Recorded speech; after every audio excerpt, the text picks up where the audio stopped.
How's everybody doing? Doing fine. Excellent. So you have by far the craziest character, not only of the show, but just of probably anything on television right now. I mean, Kenny Powers still exists anyway. Let's keep that in mind. What do you go through to try? How do you think of the craziest things that he can do? And do you ever think, okay, this is the craziest thing I can think of. Let's go past that. Well, it's interesting. I mean, like, there is something truly enjoyable about playing somebody for whom there are no limits. And as an actor, and as especially an improviser on this show, there's so much that is unknown about so much about there isn't usually dialogue written, or there's situations, but then it's through the interactions with everybody else that things happen. And when you're in a conversation with Kroll or with Shea or whatever, it's very easy for me to just reply as insanely as possible. I don't do anything to get crazy.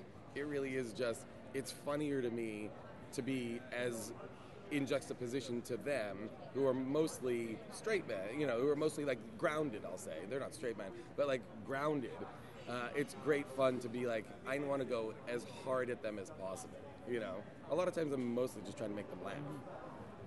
You had a guest appearance on the show Modern Family. Yes, I did. And did you take any similarities from Rafi and incorporate your guest appearance role in Modern Family? No, I'm a very accomplished actor.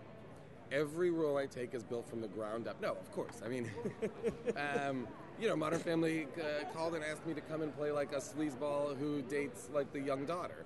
So like that's like basically just a variation on that is textbook many of the sleazeballs that I play on television and in movies. So no, I'm certain, he's Rafi with a ponytail, although a little less extreme. Rafi is like on a whole other level of insanity, versus Kenny on that show is a little bit more of a normal guy. He's a sleazy guy, but he's like exists in the real world, I feel like. Where did Pocket Dogs come from? Pocket Dogs came from what did they want? They wanted me to be eating something in the scene this year in the club where Roxanne and I are watching the guys, and they wanted me to be eating something. And so we came up with hot dogs, and then I thought it would be funny if I didn't just have a hot dog, but I had a supply of hot dogs always in my pocket.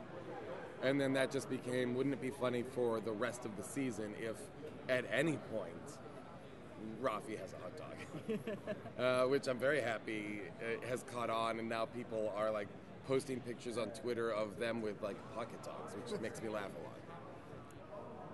Anybody? For the things that you think up for Rafi to say, do you ever pull any of that from real life experiences or other people that you've met before?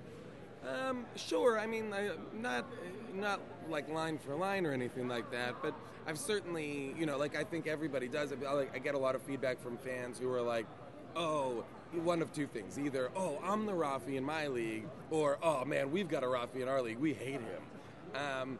So, I feel like every group has that friend who is just a little crazier than everybody else and just a little more unsettling. And I definitely have a bunch of friends who are like that and have over the years. So there's a lot of Rafi specifics that are drawn from real people, yes. Real scary, weird people. Are you a fan of Gattaca? Gattaca the movie? Yeah. Yes. Although to be honest, I haven't seen it probably since it came out. I think I saw that movie in movie theaters then, and I haven't seen it since. I remember enjoying it though. What was your experience in fantasy football before ever getting cast in the league? Zero. Honestly, no. I had no experience. I'm not somebody who played in fantasy leagues or even still. I know almost nothing about football. You guys, thank you so much. Thanks, guys.